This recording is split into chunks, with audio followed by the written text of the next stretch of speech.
Thank you for having me. It's a pleasure to be here. Thank you. Great.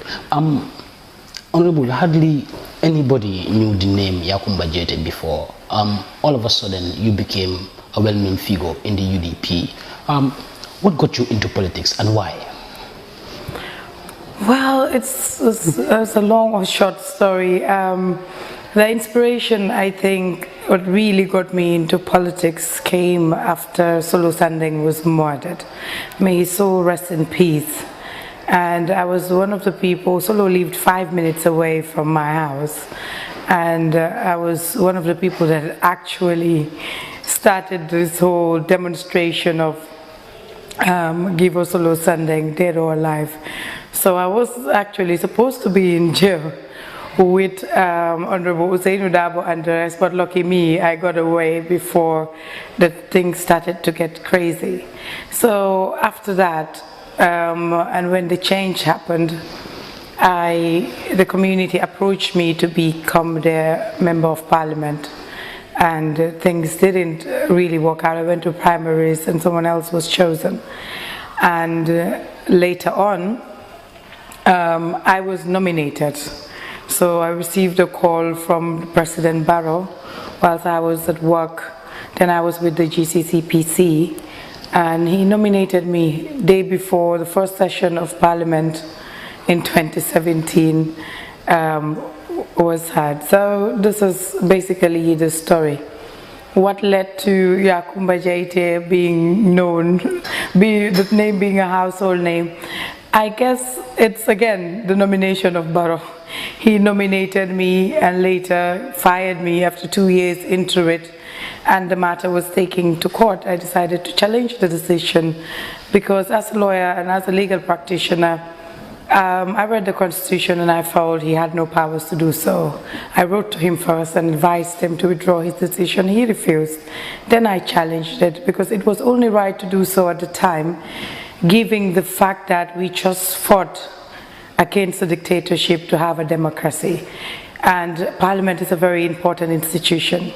And we were taking steps to mold this newfound democracy. So allowing executive interference in Parliament would have crushed all the hopes we had. So this was a very important step towards molding the independence of the National Assembly as an institution, and it also restored the faith people had lost in the judiciary. Interesting. You were said to have wanted to contest the 2017 National Assembly election or seat in Serekunda. Yeah. But then you were reportedly dropped for Madi Cisse. Is it true you were dropped for Madi Cisse? Yeah, we went to the primaries and then Madi was chosen. That was basically what happened. Because at the time, I think, you know, it's one thing, it's about being female, being young. I was 28 at the time, and I guess they felt I was too young to run for politics. And people, and the feminine part of it also played a role. When you're a female, it's hard for you to be taken seriously unless you're giving a chance to prove yourself. So I guess these were all the considerations they took in place. So, but now we are here. Yes, finally, you became an NNAM or nominated National Assembly member. Yeah. How did Barrow come to select you? Well, I don't know. This was only. This is a question you have to ask Barrow. Well, to me, I received a call as a surprise. I wasn't expecting it. I was in my office when Barrow called. I picked up the phone and someone told me that President Barrow wanted to talk to you. So he told me that he wanted to nominate me as a National Assembly member. And I said, I'll be humbled to serve my country, sir. And then he hung up the phone and called me back and said, I was told you are currently working and you need to resign and you have to pay 1 month in lieu of notice. And I said, you don't have to worry about that. I can handle that. So this was actually the day before the first session, the day before we were sworn in. So it all happened very, very quickly. But he told me in the conversation that he heard that I was vying. I went to the primaries with Madi and I wasn't chosen. So he wanted to choose me to run. But me and President Barrow were from the same party, so of course he knew what was going on and was informed about what's happening. At a UDP meeting in Gunjur, you reportedly said that President Barrow's mother is not the only woman who gave birth to a son. Isn't this insulting and showing ingratitude to the man who made you an honorable member of parliament? Have you ever had that audio of me saying that? Reportedly. Well, that never happened, and that is the truth. And if it had, this was at a rally where videos were taken, and that video of the rally was shown to the world, and nothing like that was ever said.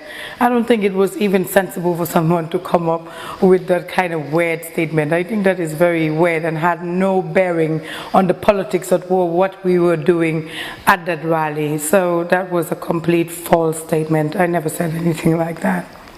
Was it not true that when your father was imprisoned, or after your father went to jail, eventually it was President Barrow who pardoned him? Yeah, it's true that President Barrow granted my father pardon. Many people said as a result you should be gratitude, or you should show gratitude to him. Well, there's nothing, I don't even know what kind of gratitude. I don't think I've been ungrateful to Barrow in any way.